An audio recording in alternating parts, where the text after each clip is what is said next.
Kính chào quý bà con nông dân. Bữa nay mình sẽ cùng tìm hiểu một cái chủ đề mà tôi nghĩ là cực kỳ quan trọng, nhưng mà đôi khi mình lại vô tình bỏ qua. Đó chính là độ pH của đất. Có thể nói đây chính là cái ngôn ngữ bí mật của cây trồng đó. Chắc hẳn nhiều bà con mình cũng đã từng đau đầu vì cái chuyện này rồi phải không? Vườn cây của mình chăm kỹ lắm, bón phân đều đều, tưới nước đầy đủ. Nhìn kỹ thì chẳng thấy con sâu con bệnh nào. Vậy mà sao cây nó cứ còi cọc, vàng vọt, không lớn nổi? Thì ra câu trả lời có khi lại nằm ngay dưới chân mình, trong chính mảnh đất mình đang canh tác. Vậy thì bây giờ mình hãy bắt đầu đi sâu vô vấn đề nha.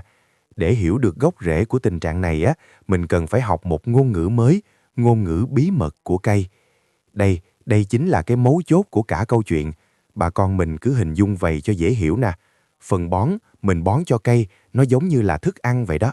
Nhưng mà mình dọn cả một mâm cơm thịnh soạn ra, đó mà mình lại không hiểu ngôn ngữ của cây, tức là cái độ pH đất nó không phù hợp, thì cây nó cũng không tài nào ăn được. Hiểu được độ pH cũng chính là hiểu được cách giao tiếp với cây để biết nó thực sự đang cần gì.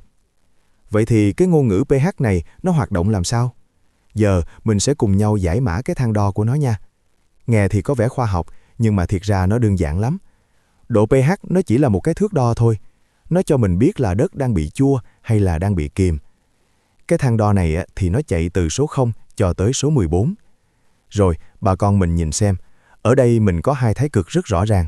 Một bên là đất chua, tức là độ pH nó thấp, từ 6 trở xuống. Nguyên nhân phổ biến nhất đó là do mình bón quá nhiều phân hóa học trong một thời gian dài. Nhìn cây là biết liền, cây nó cứ yếu dần, lá vàng, có khi còn thấy cả rêu mọc trên mặt đất nữa.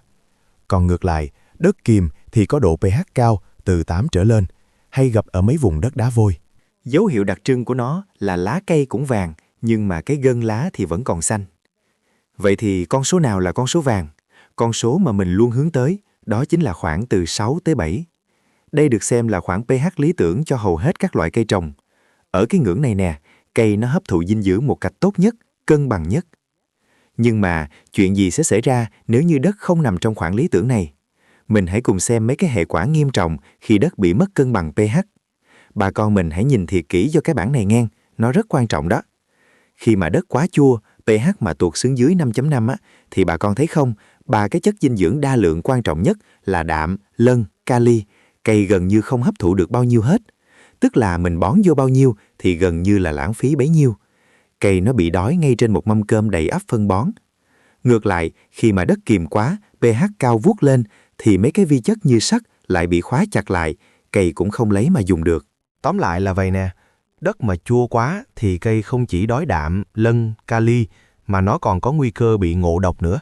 Ngộ độc kim loại nhôm, làm hư hết bộ rễ. Còn đất kiềm thì khóa hết vi lượng. Mà tệ hơn nữa, dù là chua hay kiềm, nó đều làm ảnh hưởng xấu đến hệ vi sinh vật có lợi trong đất. Mấy người bạn đồng hành thầm lặng, giúp cho đất của mình được tơi xốp, màu mỡ. Rồi, tới đây mình quay lại câu hỏi ở đầu chương trình. Khi mà thấy cây nó eo uột vì đất chua, theo phản xạ tự nhiên, nhiều người sẽ nghĩ liền tới việc bón thêm phân để bồi bổ cho cây. Nhưng liệu đây có phải là cách làm đúng? Câu trả lời dứt khoát là không. Một chữ không thiệt to. Và đây là lý do tại sao. Một trong những thủ phạm chính làm cho đất của mình bị chua chính là việc lạm dụng phân bón hóa học. Bởi vậy, khi đất đã chua rồi mà mình lại cứ tiếp tục đổ thêm phân hóa học vô, thì nó không những không giải quyết được vấn đề, mà nó còn giống như là mình đang đổ thêm dầu vô lửa vậy đó. Tình hình sẽ chỉ ngày một tệ hơn thôi. Vậy thì giải pháp là gì? Giải pháp chính là mình phải ngưng việc ép cây ăn bằng phân bón, mà hãy bắt đầu lắng nghe xem đất của mình đang thiệt sự muốn nói điều gì. Cái việc lắng nghe này nó cũng đơn giản thôi, chỉ cần 3 bước. Bà con có thể ra tiệm vật tư nông nghiệp hỏi mua cái máy đo hoặc là bộ que thử giấy quỷ tiếm rất phổ biến. Mình chỉ cần lấy một chút đất đại diện trong vườn, làm theo hướng dẫn sử dụng rồi đọc kết quả. Máy đo thì nó hiện số trực tiếp, còn nếu dùng que thử mà nó chuyển sang màu hồng, vậy là đất của mình đang bị chua rồi đó. Một khi mà mình đã nghe được vấn đề của đất rồi thì mình sẽ có liền cẩm nang để chữa bệnh và cải tạo lại mảnh đất của mình. Đây chính là phần hành động cụ thể đây. Nếu đất bị chua, cách hiệu quả và rẻ tiền nhất là dùng vôi nông nghiệp để nâng độ pH lên. Ngoài ra, mình cũng có thể tận dụng những thứ có sẵn như là tro bếp, vỏ trứng gà để bón, cũng giúp cải thiện phần nào. Còn trong trường hợp hiếm gặp hơn là đất bị kiềm, cần phải giảm độ pH xuống, thì bà con có thể dùng các loại phân có gốc lưu huỳnh hoặc là tăng cường bón phân hữu cơ. Như vậy đó bà con, việc hiểu độ pH của đất thiệt ra không có gì là phức tạp hết. Nó chỉ đơn giản là mình học cách lắng nghe để cho cây trồng đúng thứ nó cần vô đúng lúc nó cần.